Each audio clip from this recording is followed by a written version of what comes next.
Welcome to this teaching on embodied coping in the time of COVID-19 crisis. I am the Reverend Dr. Storm Swain.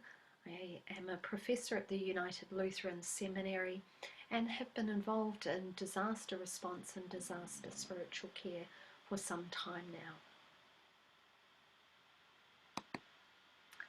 I offer you four practices that are helpful in a time of disaster, particularly because we know in a disaster our instinctual responses come up even before we think about it. Those things that keep us alive in the face of threat, fight, flight, or freeze. And we may well have seen these responses come up in others and those around us at this time of crisis. We also learnt, though, over the last 20 years that there is a fourth response that comes up, which is called Tend and Befriend. This comes from the work of Dr. Shelley Taylor at the University of California, who has found that this response comes up with the rise of oxytocin levels, that hormone that is present and elevated in women when they're giving birth, and also is elevated in a time of intense stress or disaster. It's where we instinctually look to tend for our offspring, our young children, those that are dependent upon us, those most vulnerable in our communities. And we know that we befriend others. We've seen this in the disaster response community, that community builds in a way during a disaster that doesn't always in normal circumstances or common circumstances. So that there is a response to tend and befriend others. We also, particularly because of these instinctual responses, need to befriend ourselves, to befriend our own bodies as the anxiety may rise or a sense of panic comes up in the face of overwhelming circumstances. So these are four practices that may build on your own embodied coping practices. At the same time, you may be practicing some of this already, but these are four ways of tending to ourselves, grounding, calming, and self-soothing in the face of a crisis. Two of these practices are breathing practices, breathe, 3, 4, and what I call the middle finger. The third one, the 4 Bs, is a more active practice, particularly helpful to teach to children, but I think all of us at whatever age, if we are feeling kind of overwhelmed and you know the anxiety is making us spill over all over the place. The fourth is a spiritual practice, particularly at these times of social distancing. This is a way of spiritually, socially locating others and spiritually connecting to them. These practices can be taught to kids, to adults, to those of older and wiser years amongst us.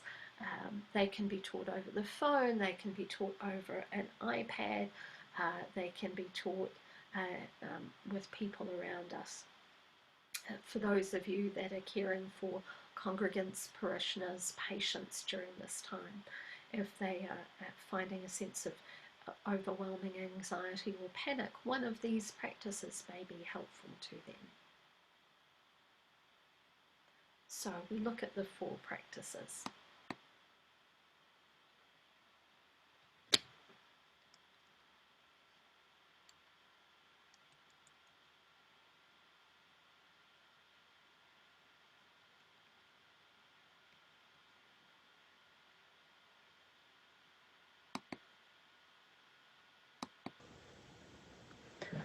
I invite you to breathe in and breathe out. In through your nose, out through your mouth. Breathe in for a count of 3 and breathe out for a count of 4. We know that this activates the parasympathetic nervous system and so is calming to the body. And I invite you to do this for at least 3 times. You can do this anywhere and everywhere. You can do it with your eyes open or your eyes closed. It is just a good in the moment coping and calming practice.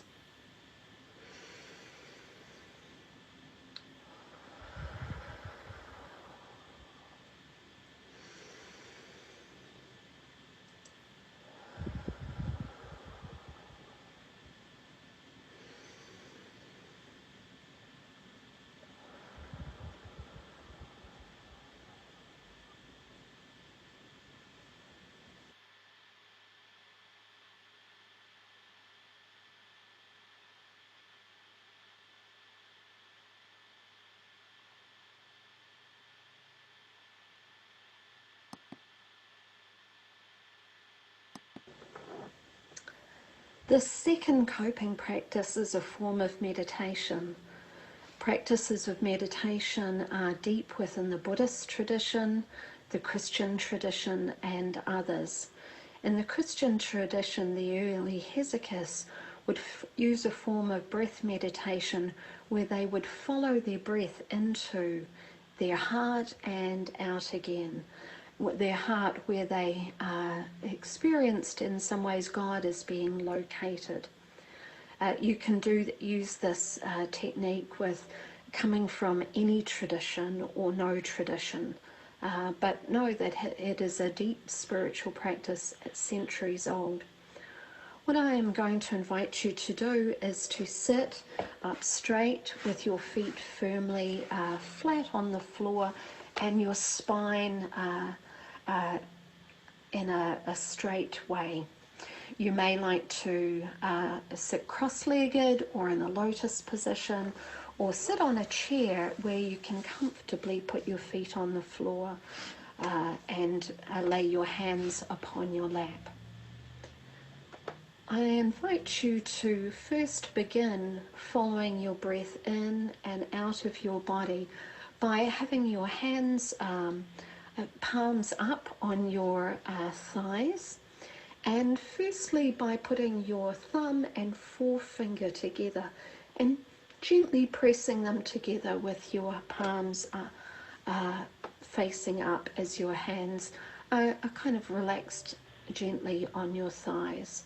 And just keep that gentle but firm pressure as you breathe in and out, following your breath into your chest and out again. And we'll do that for a count of 3.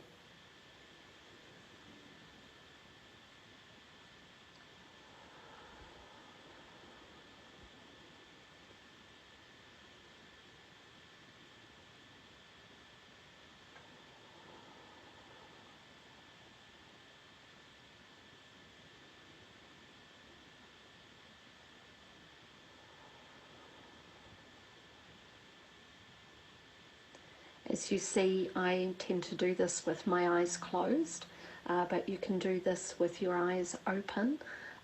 You can do this anywhere. You can do this standing as well as sitting, but it's much easier, and I think I was going to say better. It's much easier to do it sitting, and it sits within a deep tradition of sitting meditation. You can, of course, do walking meditation, standing meditation as well. Now I invite you to do the same, to follow your breath into your chest and out again, but instead of using your forefinger, use the middle finger.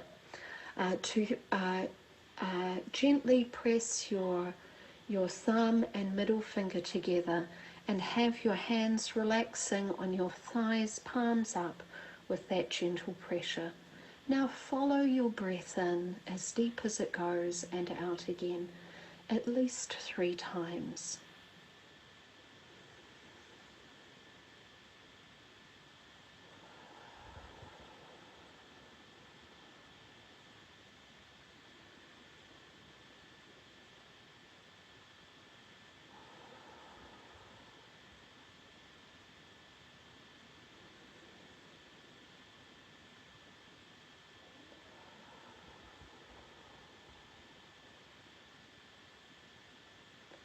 I wonder if you noticed a difference. Many people experience using the middle finger takes their breath down into their diaphragm and enables us to breathe deep within our chest and out again. This is particularly important in a time of crisis or if you are grieving. We notice that those who are grieving often sigh a lot, and I think that is to kind of rebalance the kind of carbon dioxide oxygen balance in the body. But when we're grieving or when we're in crisis, we often breathe quite shallowly in our chest, take short breaths up here rather than breathing deeply into our bodies. So finding a way to do deep diaphragmatic breathing is a good coping mechanism at this time. And I invite you to use the middle finger.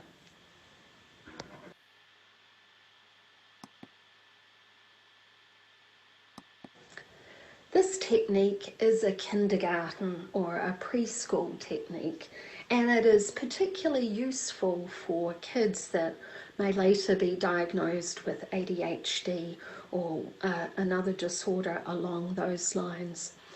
I think it's a helpful technique at this time because often in times of crisis and disaster, our orbital frontal cortex sits down and we act from what we call that lizard brain, and often in that kind of fight, flight, freeze, instinctual responsiveness. This is a way of bringing us back into our bodies and helping us contain and cope and process. And I like it because it's a more active technique than the kind of sitting, calming breath techniques. So particularly for when you are feeling anxious and spilling out all over the place, this is a good one. It's called the 4 Bs, and kudos to Ms. Parker who taught us this. So the 4 Bs: break, breathe, brain, body. Break is a way of gathering the energy, and kids with ADHD are often told to find the breaks. But I think a sense of gathering the energy together and then breaking is the place where we start. So break invites you to gather all the chaotic energy around and bring it together. Breathe.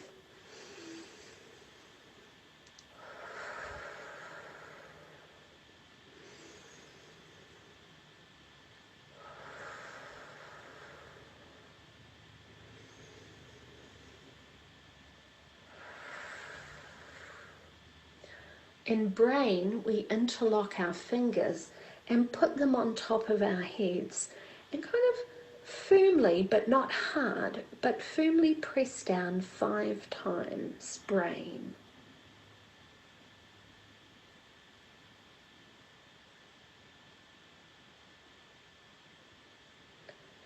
And the last B is body, to give yourself a good hug.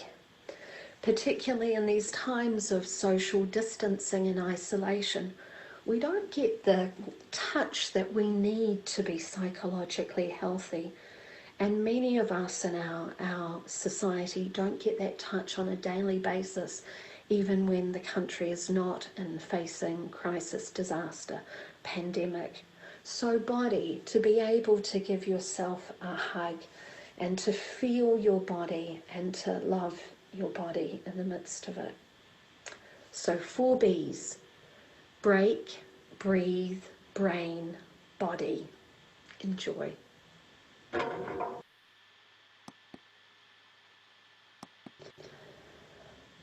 The last practice that I want to offer you is what I call socially locating prayer.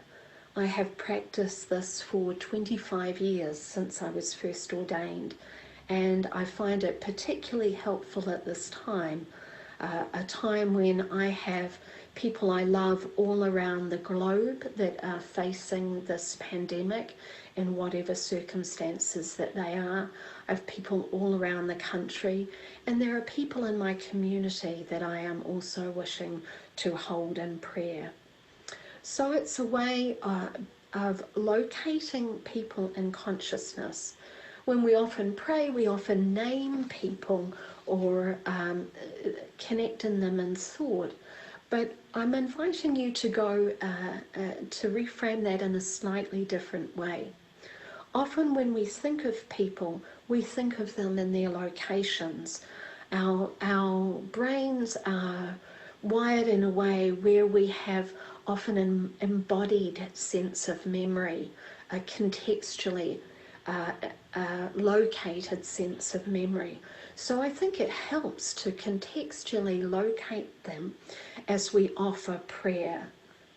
So what I am going to invite you to do is to pray and gradually locate people in widening circles that start from those closest to you, those that may be in the same room as you, those in the same dwelling, be it your work, your house, your apartment, your studio, your spot on this earth, whatever it may be, and gradually go out to have a sense of those in our neighbourhood, in our community, as we gradually go out, those that we wish to pray for, perhaps in our state, maybe thinking particularly of healthcare workers and first responders at this time, those keeping food production and distribution going. As we go out further, maybe states closest to us, loved ones, colleagues, friends, all around the country, and then to the country that is closest to ours. And as you think about those you love and care for and those particularly affected parts of our world, your prayer will go further and further and further and further out, until at the end I invite you to pray for this blue planet in space, this globe that we live on, as your prayer enfolds the world. This may take some time. You may be able to do it in a moment as you think about that prayer, or you may take some time period to do it.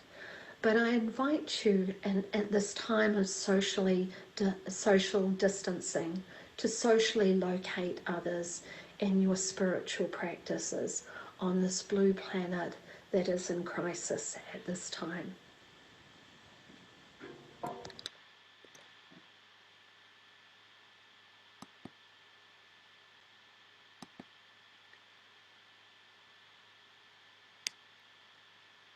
Thank you for joining me in this time of looking at 4 embodied practices that help us cope in crisis.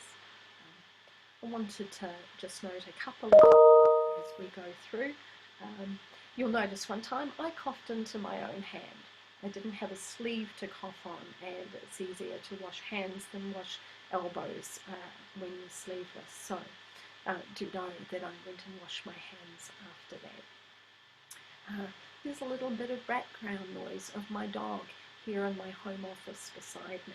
Chose not to edit that out because I think there's a triad of the 3 H's, hygiene, humour and the holy, that helps us cope at this time also. So left the dog in for a piece of humour. I'm aware that many of you are coping and caring for others, and that some of you are on your own and thinking of others at this time. I commend any practices that help strengthen and uphold you in a healthy way during this time. I hope one of these that we have looked at today may be helpful to you.